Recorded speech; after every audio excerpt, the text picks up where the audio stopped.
교회가 시작하면서 에베소서 강해 계속 해왔는데 잠시 멈추고 이제 오늘부터 성탄절까지 우리 주님 오심의 의미를 설교하려고 합니다. 오늘 우리가 읽은 이 말씀 성경에 보면 성경 위에 빨간색으로 작은 제목이 붙어 있죠. 여러분 성경에는 어떻게 되어 있습니까? 마리아의 찬가라고 되어 있죠. 마리아의 찬가. 마리아가 부른 노래라는 뜻입니다. 영어로는 매그니피카트라고 부르고 유명한 작곡가들이 이렇게 작곡한 그런 음악이 있죠. 바하가 작곡한 음악도 있고 또 비발디가 작곡한 음악도 있고 다른 버전들도 있습니다. 설교를 준비하면서 매년 이때쯤 되면 계속 듣곤 했는데 어제 또 오늘 아침에 계속해서 오늘은 비발디 버전을 열심히 듣고 내려왔습니다. 성경이 기록하고 있는 이 마리아의 노래, 이 찬송, 이것은 그냥 크리스마스 때가 되면 듣게 되는 그런 어떤 시즌 찬송이라기보다는 오래전부터 이 마리아의 노래는 교회와 성도들에게 엄청난 감동을 주어왔고, 그리고 그 내용이 특별히 하나님의 측량할 수 없이 무한하신 능력, 무엇보다 이 세상의 일반적인 그 질서를 완전히 뒤엎으시는 그런 하나님의 은혜, 이것을 노래하는 정말 아름다운 찬송입니다. 하지만 마리아가 이 찬송을 부르게 되기까지 사실 마리아가 겪은 일들과 또 감당해야 되는 그 상황들은 사실 우리 상상을 훨씬 뛰어넘는 그런 일들이었습니다. 우리가 읽지는 않았는데 그 앞부분 26절부터 38절에 보면 우리가 잘 아는 여러 내용들이 여기 나와 있습니다. 그것을 잠깐 보면 마리아는 지금으로 치면 한 중학생쯤 되는 그런 어린 소녀예요. 그런데 그 어린 소녀에게 천사 가브리엘이 찾아와서 하는 말이 네가 잉태를 해서, 그러니까 임신을 해서 아들을 낳게 될 것이다. 이제 이런 정말 청천벽력 같은 그런 이야기를 합니다. 그러면서 그것을 뭐라고 표현하냐면 네가 하나님의 은혜를 입었느니라 이렇게 표현합니다. 그러니 이 어린 마리아가 뭐라고 답했겠습니까? 약혼을 하기는 했지만 내가 남자를 알지 못하는데 어떻게 내가 임신을 하고 아이를 가질 수가 있겠습니까? 이렇게 말하죠. 그랬더니 37절에 천사가 하는 유명한 말이 있어요. 하나님의 모든 말씀은 능하지 못하심이 없느니라. 하나님의 말씀은 능하지 못하심이 없다. 그리고 이어지는 그 38절이 아마 성경에서 가장 아름다운 신앙 고백 중에 하나일 겁니다. 38절에 마리아가 뭐라고 하죠? 주의 여종이오니 말씀대로 내게 이루어지이다. 주의 여종이오니 말씀대로 내게 이루어지이다.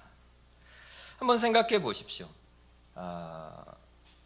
하나님께서 남자를 알지 못하는 어린 소녀에게 잉태를 하게 하고 하나님이 주신 그 사람이 세상을 구원하는 구원자가 되고, 근데 그런 일이 나한테 일어나기에는 내가 전혀 그럴 만한 사람이 사실 아니에요. 뒤에 계속 보겠지만 마리아 자신은.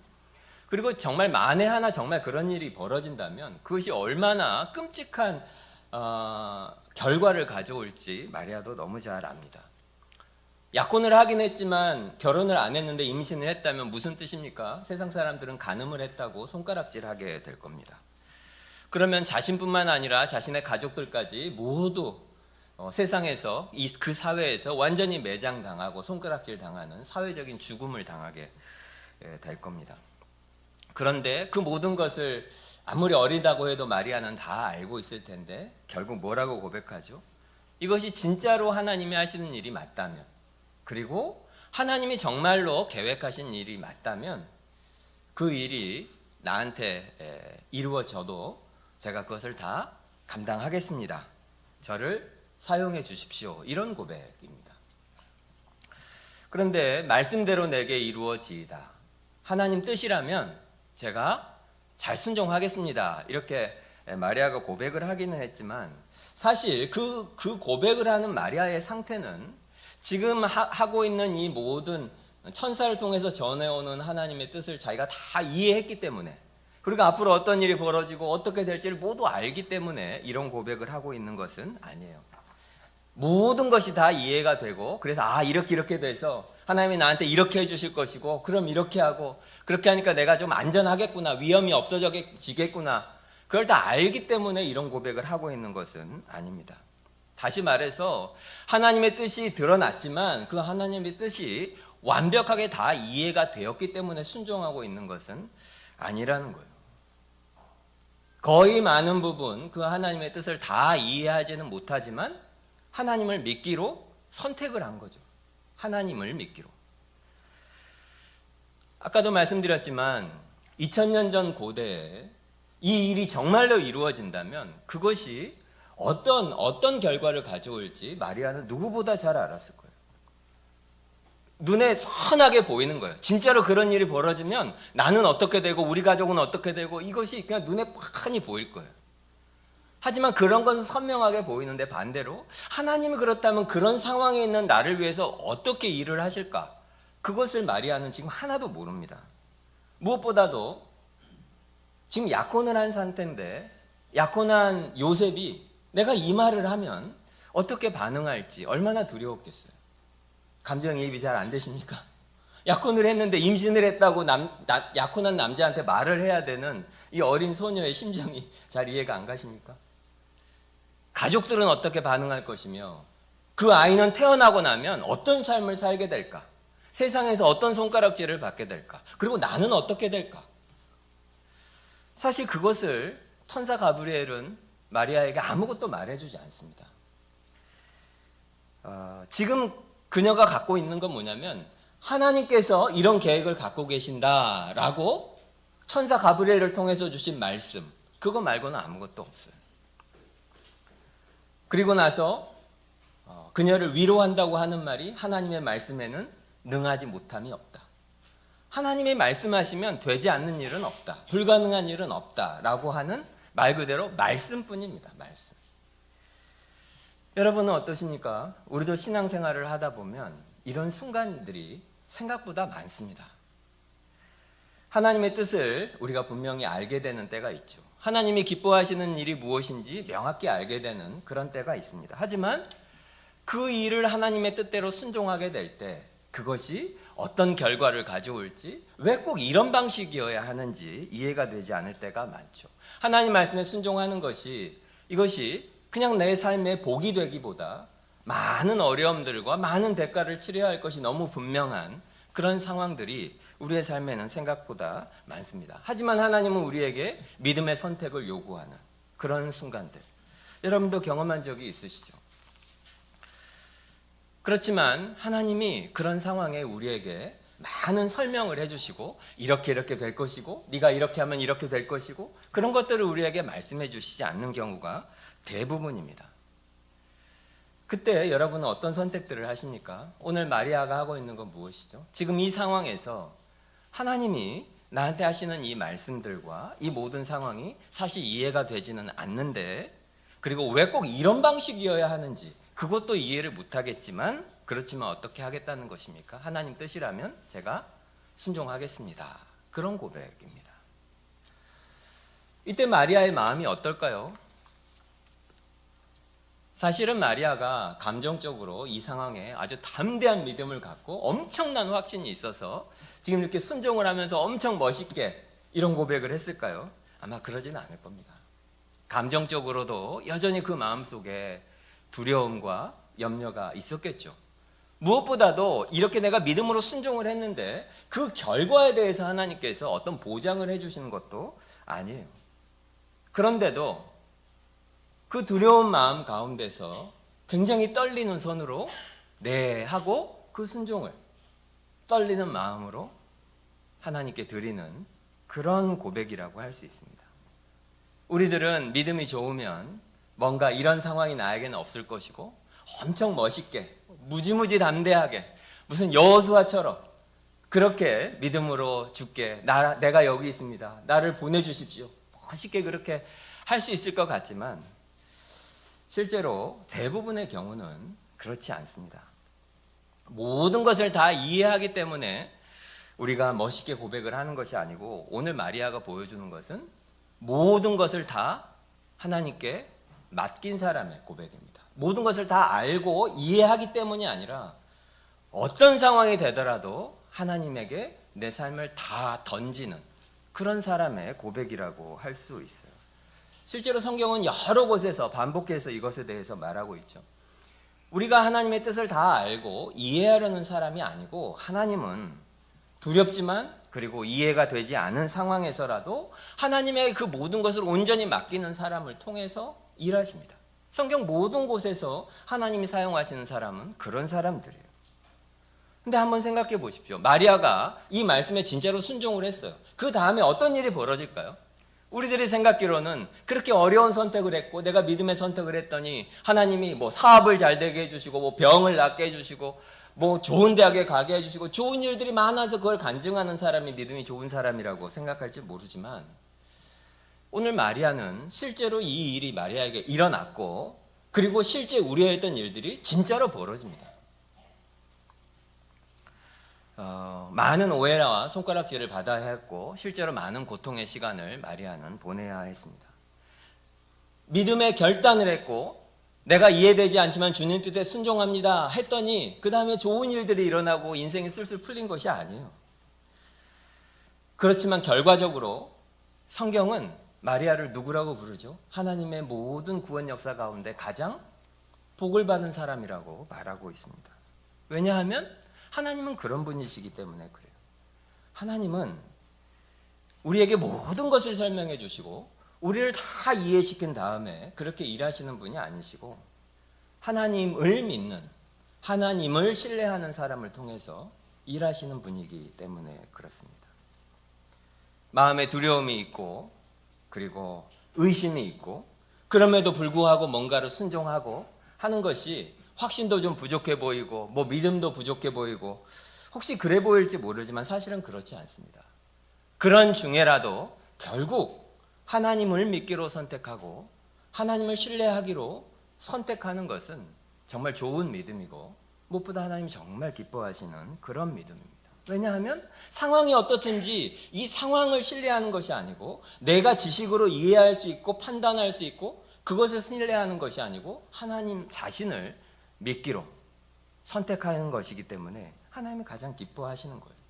그리고 때로 우리의 신앙생활에서 우리가 할 수 있는 최선이 그것밖에 없을 때가 너무너무 많아요. 너무 많아요. 앞은 보이지 않고 어떻게 해야 될지는 모르겠고 하나님이 기뻐하시는 뜻은 무엇인지 알겠는데 그렇게 했을 때 내가 치러야 되는 대가도 너무 눈에 선명하게 보이는데 나는 어떻게 할 것인가. 하나님이 내 마음의 두려움도 다 사라지게 해버리고 성경에 나오는 위대한 사람들처럼 나도 정말 확신 가운데 이 일을 할 수 있으면 얼마나 좋을까 생각하지만 대부분은 그렇지 않죠.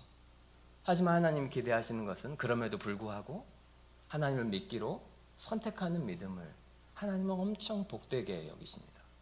그리고 그런 사람들에게 하나님은 꼭 확신을 주셔요. 오늘 마리아도 같은 일을 경험합니다. 마리아가 이 고백을 하니까 하나님은 어떻게 하십니까? 이 마리아가 정말로 하나님을 경험하고 하나님을 찬양할 수 있도록 하나님이 역사하셔요. 가장 결정적인 계기는 어디 있냐면 그 이어지는 39절부터 45절에 나오는 사촌 엘리사벳과의 만남입니다. 천사 가브리엘이 와서 이 어린 소녀에게 네가 잉태해서 아들을 낳을 것이라 이렇게 말했을 때 마리아가 그걸 다 받아들이기 쉽지 않았죠. 고백은 했어요.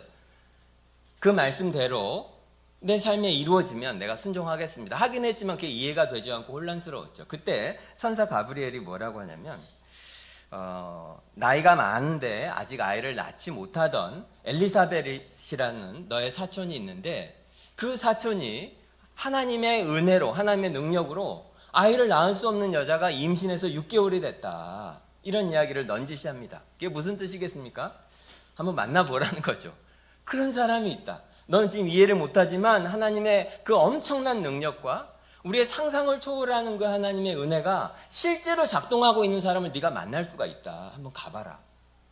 물론 간접적이긴 하지만 그렇게 해서 39절에 보면 일어나 빨리 그 이야기를 듣자마자 마리아가 막 뛰어서 엘리사벳을 찾아갑니다. 엘리사벳이 그 집에 마리아가 도착하자마자 41절에 보면 성령의 충만함을 받아 42절에 큰 소리로 불러 이르되 여자 중에 내가 복이 있으며 내 태중의 아이도 복이 있도다. 43절에 내 주의 어머니가 내게 나오니 이 어찌된 일인가. 48절을 한번 보세요. 그의 여종의 비천함을 돌보셨습니다.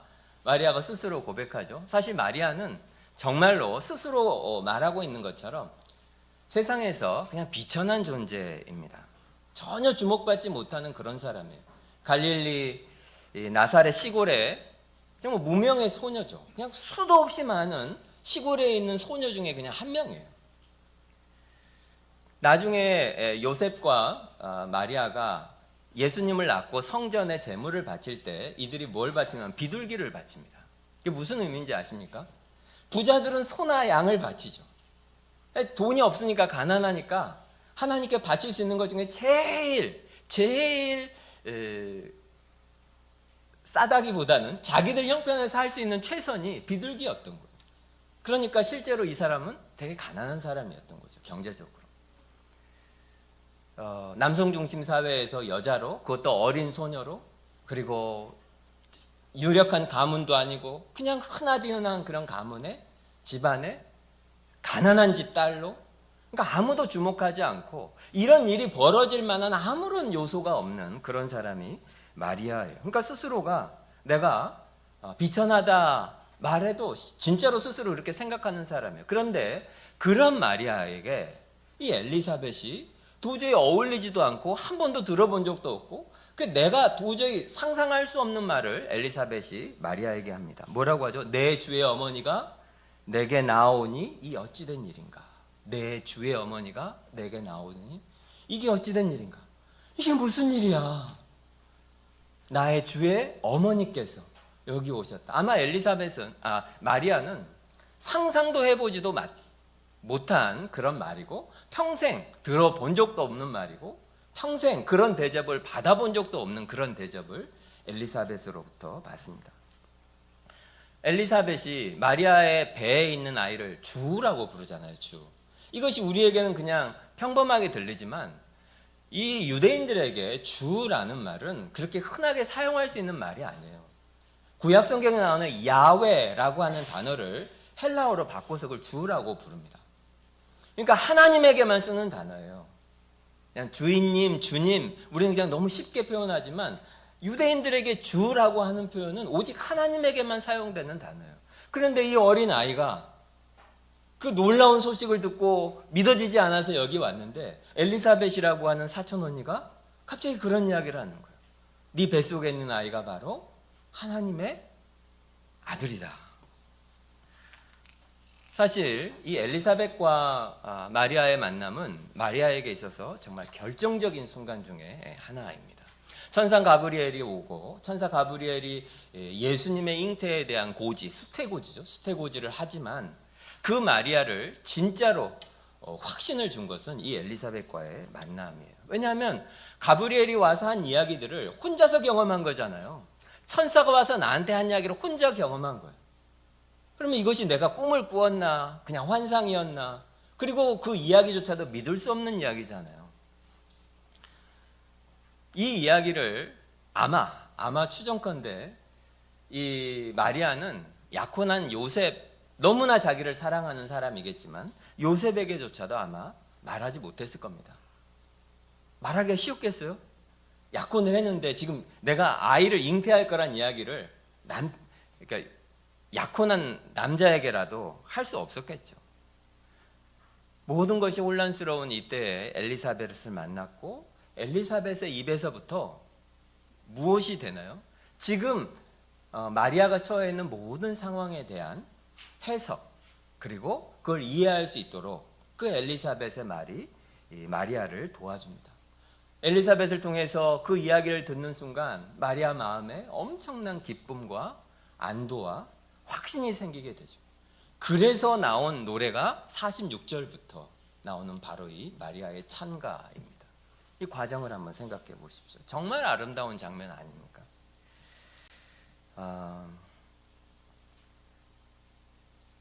어린 소녀가 그 하나님의 거대한 뜻 앞에서 얼마나 두려울지, 얼마나 혼란스러울지 하나님은 너무나 잘 아십니다.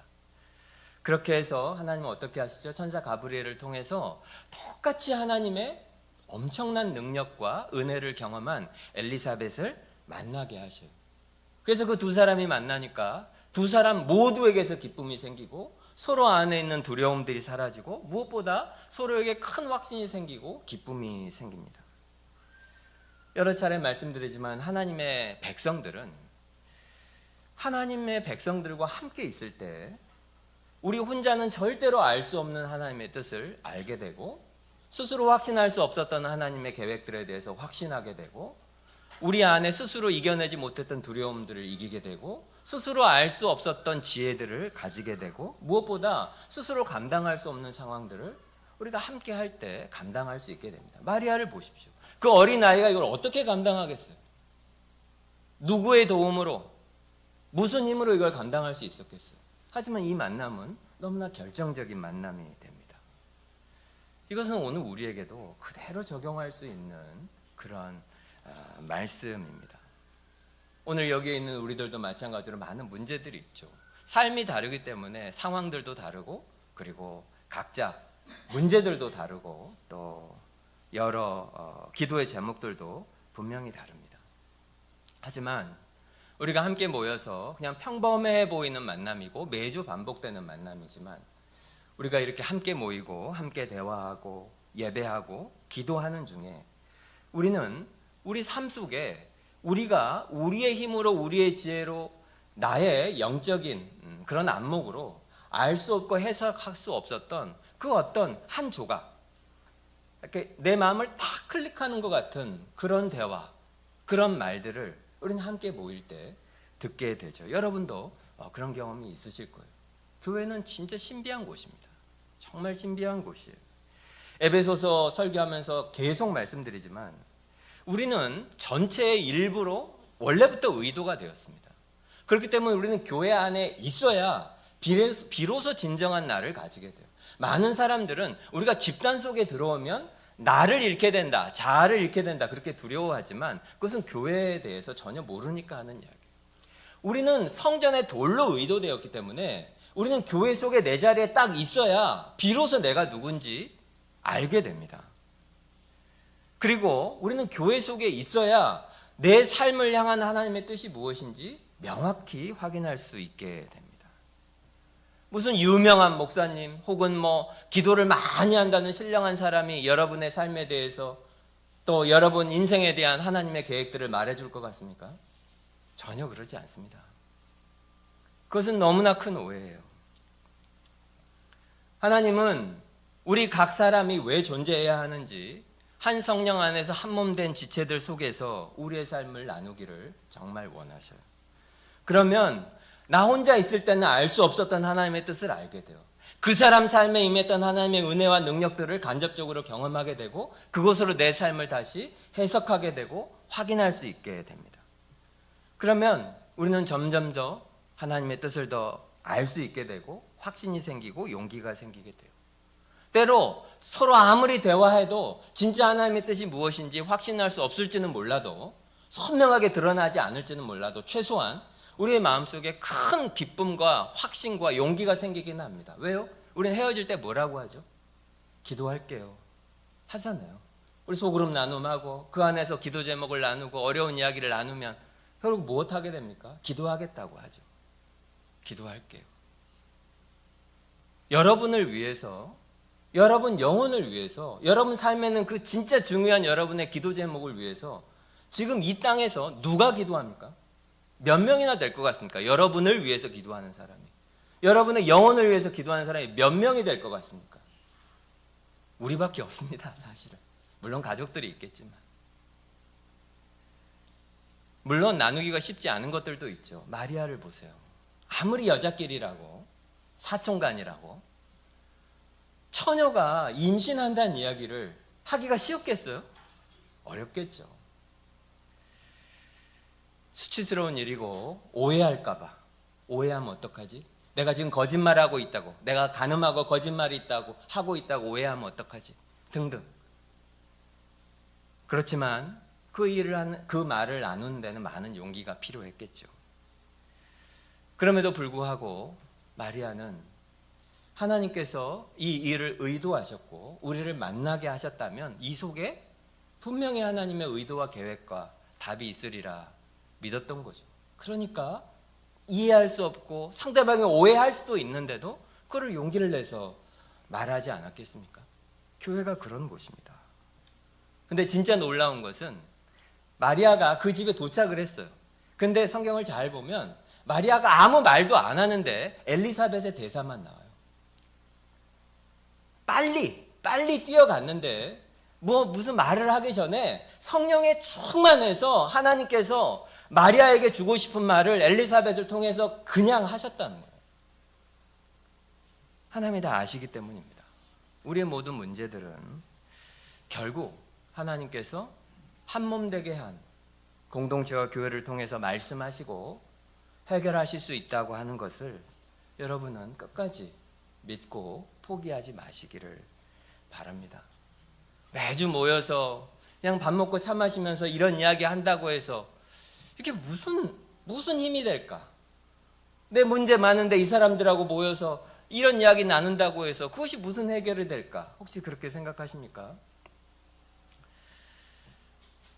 오늘 마리아처럼 성령이 우리에게 용기를 주실 때 두려워 마시고 때로 부끄러운 일이기도 하지만 또 수치스러워 보이는 오해하면 어떻게 할까 생각하는 그런 일일지 모르지만 주 안에 한 몸 된 성도들과 함께 나누어 보십시오. 그러면 두려움이 확신으로 바뀌게 되고 슬픔이 기쁨으로 바뀌게 되고 그것이 교회의 신비입니다.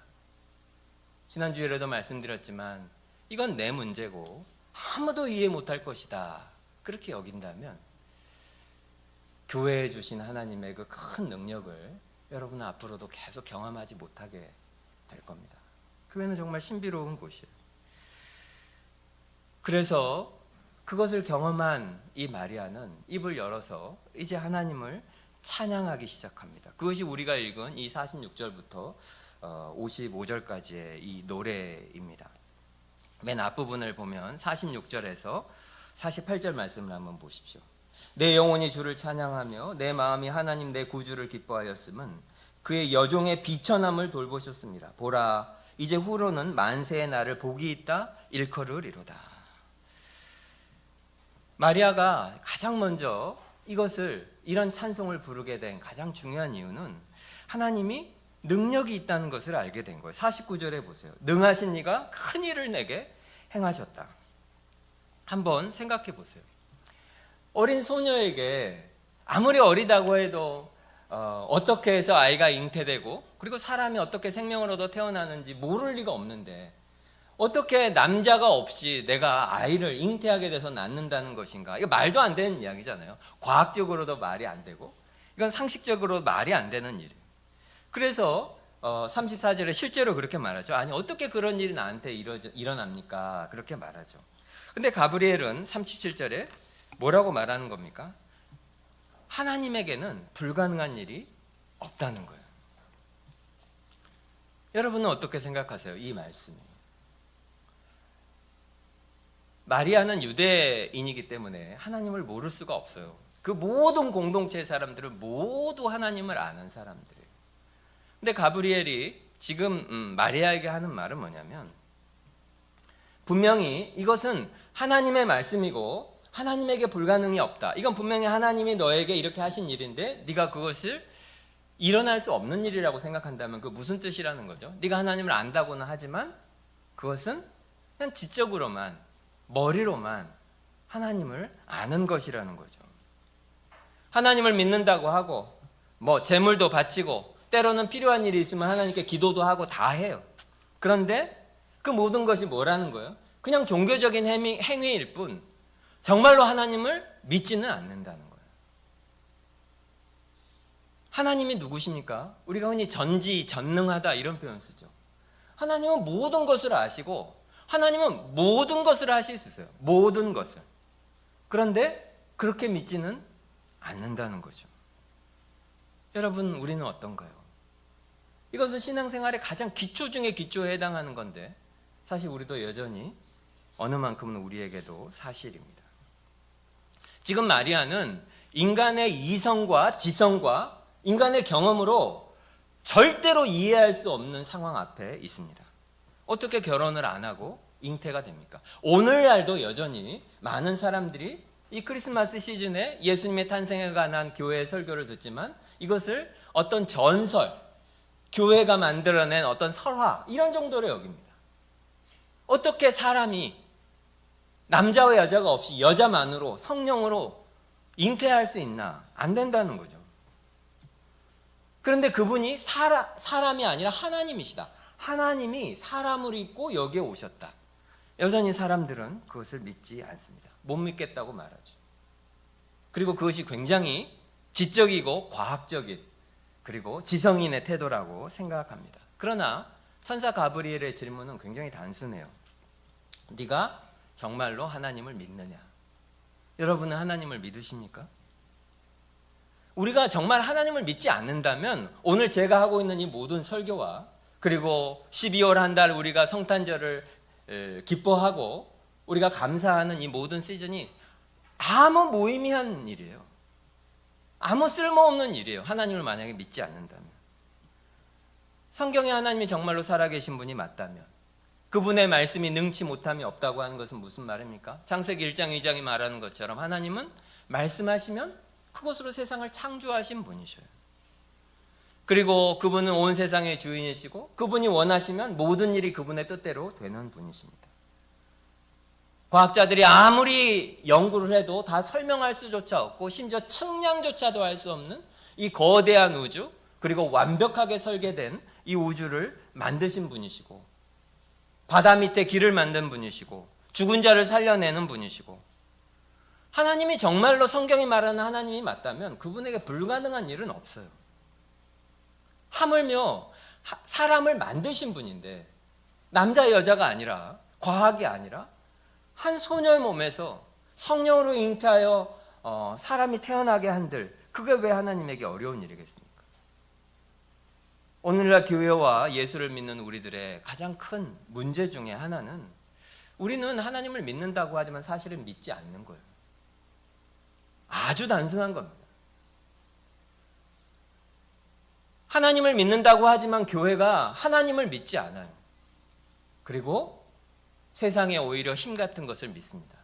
크기를 믿고 그리고 돈을 믿고 힘을 더 의지합니다. 무엇을 보면 알 수 있냐면 교회가 하고 있는 일들을 보면 알 수 있고 그리스도인들이 사는 삶을 보면 알 수 있습니다. 작은 손해를 못 견딥니다. 그리고 작은 상처를 주어도 못 견딥니다. 십자가의 길을 따르라는 예수님의 말씀에 순종하기를 너무너무 부담스러워합니다. 예수를 위해서 이런 세상에 우리가 뭔가 대가를 지불하는 것을 너무너무 고통스러워합니다. 예수님 때문에 내가 원하는 일을 하지 못하고 하나님 나라 때문에 내 아이가 얼마든지 잘할 수 있는데 뭔가를 손해를 봐야 하고 이렇게 살아서는 내 진로가 어떻게 될까? 이렇게 살아서는 이렇게 집값 오르고 서울에서 살기 힘든데 우리 가족은 어떻게 될까? 등등.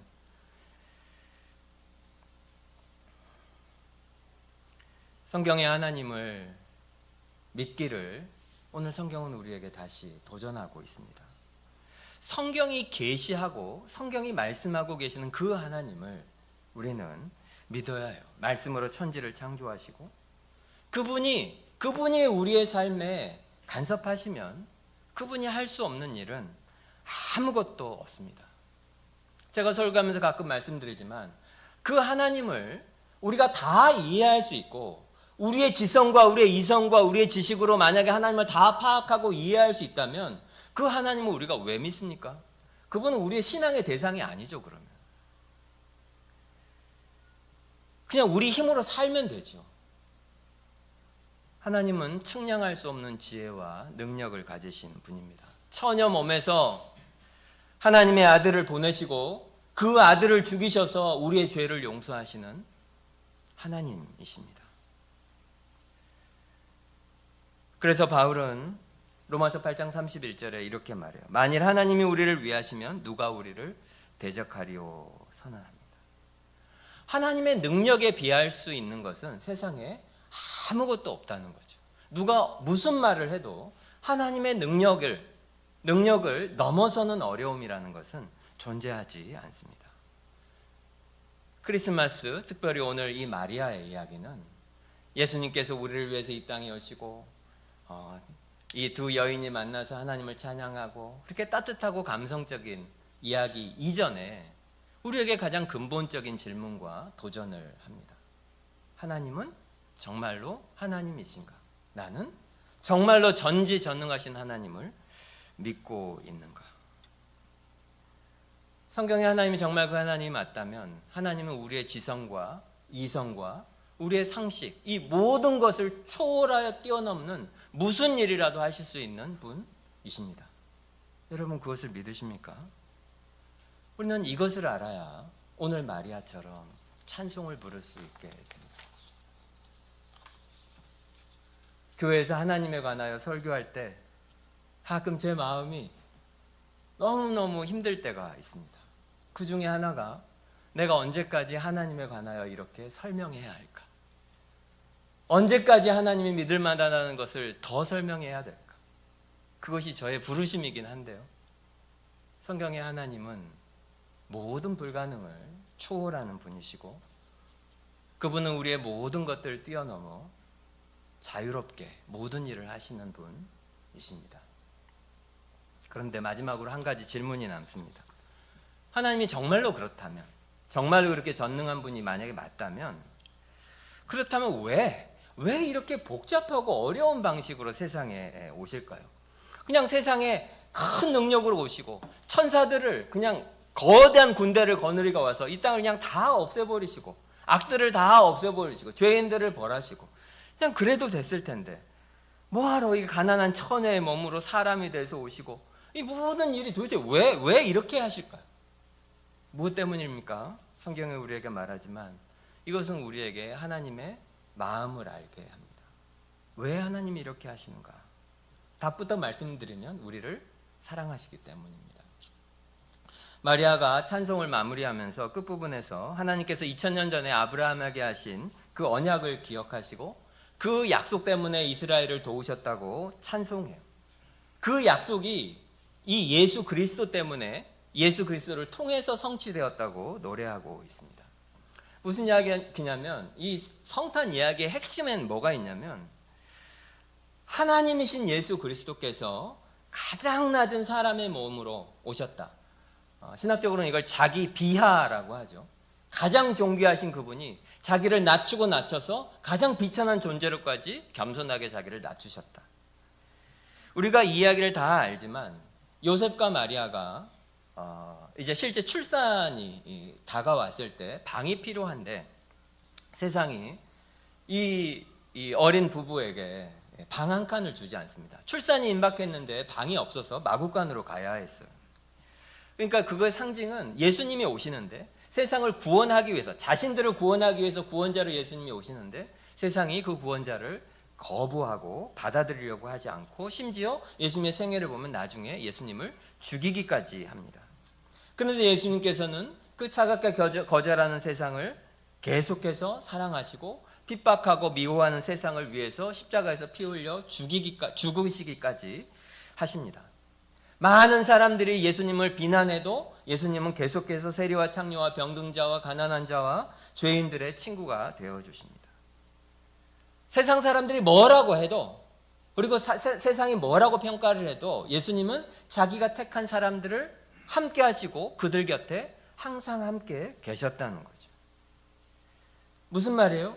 그분은 그 높은 자리를 버리시고 가장 낮은 이곳까지 오신 이유는 그와 사랑하는 자들, 그분이 택한 자들과 함께 계시기 위해서입니다. 왜냐하면 그들을 사랑하시기 때문에. 성탄절이 우리에게 주는 가장 큰 위로 중에 하나는 하나님이 우리를 아시고 우리와 함께 하시기를 원하시고 우리 편이시라는 말씀이에요. 하늘 보좌를 버리시고 너무너무 겸손하게 종의 형체로 이 땅에 오셔요. 주님은 우리에게 우리를 얼마나 사랑하시길래 그분께서 우리를 사랑하시기 위해서 그분에게 중요한 것이 없고, 우리를 사랑하시고 우리와 함께 하시기 위해서 그분이 아끼셔야 될 것이 없고, 그것이 무엇이든지 그 어떤 것도 중요하지 않고 마지막에는 어떻게까지 말씀하시죠? 내 목숨이라도 아깝지 않다. 그것을 보여주시는 것이 성탄절에 우리가 기억해야 하는 것입니다. 성탄절에 오늘 이 말씀으로 우리가 꼭 기억해야 할 것은, 우리가 정말로 어떤 사랑을 받는 사람인지 다시 여러분이 꼭 들으시기를 바랍니다. 예수님은 누구 편입니까? 가난한 사람 편이시고, 눈먼 자들 편이시고, 비천한 사람 편이시고, 세상에서 소망이 없는 사람들 편이시고, 병든 자들 편이시고, 상처 입은 사람들 편이시고, 절망한 사람들 편이십니다. 약한 사람들 편이십니다. 바로 우리들 편이십니다. 성탄절 12월 동안 우리가 서로가 서로에게 카드도 보내고 고백도 하고 너무나 좋은 때죠. 우리 스스로에게 성경이 말씀하시는 이 귀한 말씀을 다시 듣기에도 너무 좋은 때입니다. 하나님이 우리를 무한히 사랑하십니다. 이것을 기억하시기 바랍니다. 기도하겠습니다. 말씀을 기억하시면서 우리 함께 기억하겠습니다. 하나님은 불가능한 일이 없으시고, 그리고 그분에게 할 수 없는 일은 아무것도 없으십니다.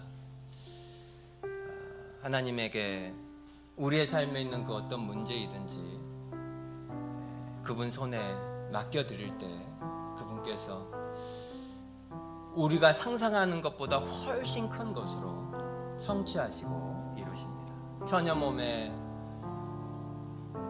잉태하여 구원자를 보내시고 그를 통하여 세상을 구원하신 하나님께서 우리의 삶에서도 그렇게 하실 것입니다. 이 시간 우리의 생각이 아니라 하나님 자신을 믿기로, 주님 뜻이면 내 삶에서도 이루어지기를 원합니다. 주님 저를 사용해 주십시오. 우리 함께 말씀 기억하시면서 기도하겠습니다. 하나님, 놀랍